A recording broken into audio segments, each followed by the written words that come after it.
একটিমাত্র ভুলে চা হয়ে যায় বিষ। চা আমাদের জীবনের আবেগের আরেক নাম। দিনের শুরুতে এক কাপ গরম ধোয়া ওঠা চা যেন একটু প্রশান্তি এনে দেয়।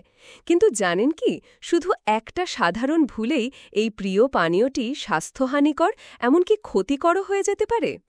কি ভুলে চা হয়ে যাচ্ছে বিষ? আমরা অনেকেই চা বানাতে গিয়ে তা বারবার ফোটাই, কিংবা অনেকক্ষণ ধরে চা পাতা জাল দিই। এতে চায়ের মধ্যে থাকা ট্যানিন নামে এক উপাদান অতিরিক্ত পরিমাণে বের হয়ে আসে। যদিও ট্যানিনের কিছু উপকার আছে, তবে বেশি হলে তা শরীরের ক্ষতি করতে পারে, যেমন গ্যাস ও পেট ফাঁপা, আয়রন শোষণে সমস্যা, দাঁত, লিভার, কিডনি ও হার্টের ওপর নেতিবাচক প্রভাব। এছাড়া অনেকেই একবার বানানো চা বারবার গরম করে পান করেন, যা চায়ের অ্যান্টিঅক্সিডেন্ট ধ্বংস করে ফেলে। তাহলে চা বানানোর সঠিক ও স্বাস্থ্যকর উপায় কি? লিমা মহাজনের দেওয়া চা তৈরির স্বাস্থ্যকর রেসিপি হল এইভাবে। প্রথম ধাপ, এক পাত্রে পানি ফোটান। মশলার সংযোজন, এতে মৌরি, দারুচিনি, লবঙ্গের মতো কিছু ভেষজ উপাদান দিন। ফুটতে দিন ৩-৪ মিনিট।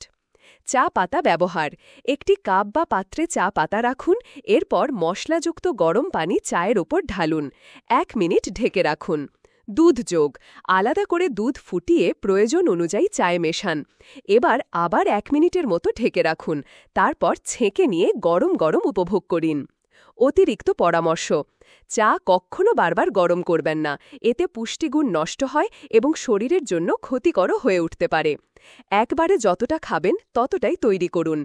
গরম থাকতেই চা পান করুন, এতে স্বাদও পাবেন, উপকারও। ১ কাপ ভালোভাবে বানানো চা শুধু আপনার মনকেই চাঙ্গা করে না, শরীরেরও উপকারে আসে।